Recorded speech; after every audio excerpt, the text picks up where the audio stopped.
Welcome to the Fail Forward podcast. The purpose of this podcast is change the negative stigma around failure into a positive. Failure is only a negative if we do not learn from it and we give up. Welcome back to the Fail Forward podcast. Today I'm going to be talking about empathy. So I used to not have much empathy at all until I met my wonderful wife. And actually, Sarah Guiben, who I've been with now for 19 years yesterday, which seems crazy to me to be that I'm even that old to say that I've been with someone for 19 years, but we've been together that long. She is one of the most wonderful women I've ever met. And I'm obviously going to say that because she's my wife, but she genuinely is one of the most kindest, caring, attentive people. And she has tons of empathy. She always looks at someone else's situation and asks that, or thinks, if there's someone that's acting in a certain way, why is that? And there could be a reason why someone is being like that. But empathy is something that it's taken me a while to master, and I still have to check in with it, because essentially what actually used to happen is that pre-business going under, I would be in a rage about something a member of staff had done, because of course at that point I wasn't being accountable. I wasn't looking at what we were doing as a leadership team. Everything that went wrong was always someone's fault. I actually got brought up in an environment like that where if something goes wrong, it's instantly someone's fault. So I'd get home on an evening and I'd be ranting about somebody that's working for me because they'd done something, and Sarah would go, "But have you asked them if they're okay?" I'd be like, "What do you mean if they're okay? They've done this wrong." And I'd be like, she's like, "Well, people don't," she'd always say to me, "people don't just act out of turn on purpose. There's usually something else going on. Like, is there something going on at home? Have they just found out some tragic news? Are they going through a difficult place with mental health? Have they been given the right training, etc., etc.?" And she'd always look at it from that other person's point of view.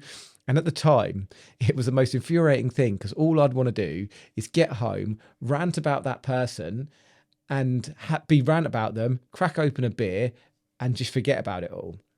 And then suddenly I've got Sarah having tons of empathy. And at the time, it used to make me think, what? I remember saying to her, "Why are you sticking up for them?" She'd be like, "I'm not sticking up for them. I'm just trying to get you to see the perspective that actually sometimes life as we see it isn't exactly as it is. And there's a lot of reasons why people do things and don't do things, and, you know, are the way we are, and the way we've been brought up and stuff going on. And, you know, life throws different curveballs." But over time, I started to realize that. And as a business leader, and I started saying to people when something was going wrong, or they weren't performing, or they were, you know, if they were doing something that wasn't quite right, I would then, first thing I'd do is pull them to one side and say, "Look, are you okay? Is everything okay?" And the amount of times you then find out that, you know, suddenly one of their members of family had just passed away, or their girlfriend had split up with them, or cheated on them, or something had happened, and then you can then care for somebody in a completely different way. Then go, "Oh, okay, I get why they've been late every day this week, because they've been arguing with their girlfriend, or they've been really upset, or they've been drinking too much the night before." And you can start to try and help people and really give people time. And like I've talked about in other episodes, when you start looking after your team, so much more comes from it. So actually being empathetic and having empathy for somebody else can be hugely powerful, to be able to help people, because people don't just act out of turn. Like, generally there's something else going on. You know, it's, for example, people always say with, you know, people that are drug addicts, "Oh, like bloody crackheads, they robbed this and they robbed that again."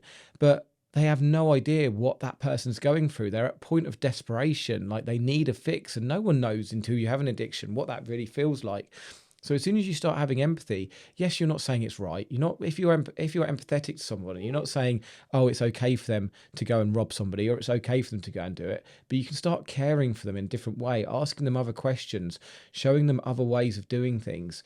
And I've got a great story with this, because I got into service accommodation, into the property world a few years ago now, and we started building up a portfolio of properties, some of our own and some that we rent off other people and some that we manage for other people. And our very first landlord that we took on his property to rent from him, which is called Rent Service Accommodation. I learnt this through a company called Progressive Property, Rob Moore, Mark Homer, Kevin Paneskis. And I learned about service accommodation.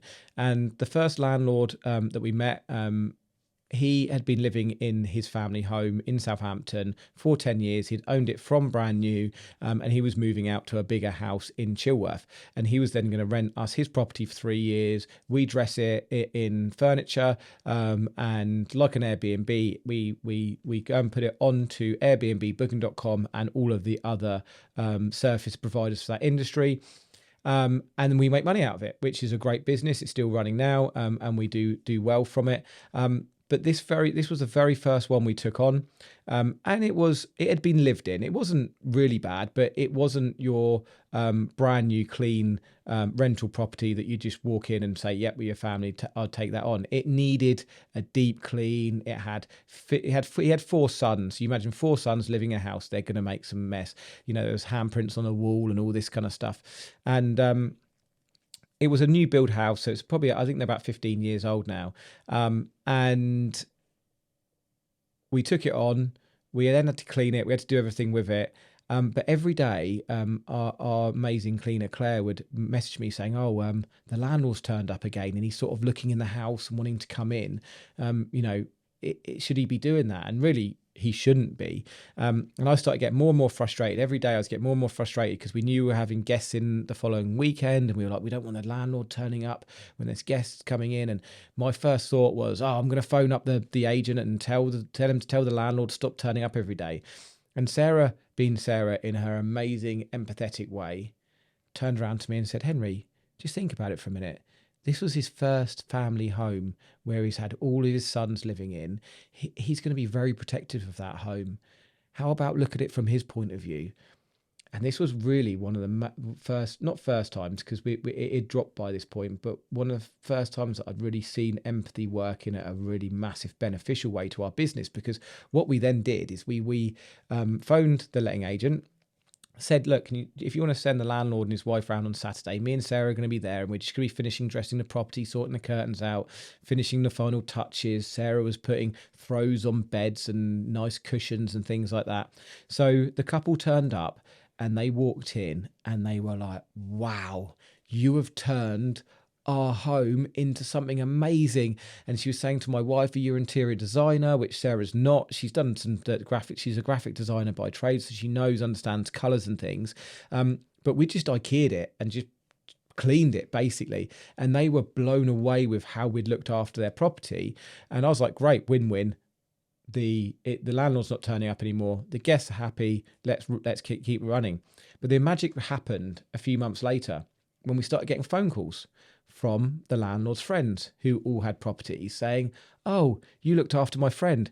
Would you like to rent or manage our property for your service accommodation? Would you like to rent or manage our property for your service accommodation? And we got 3 more deals from that.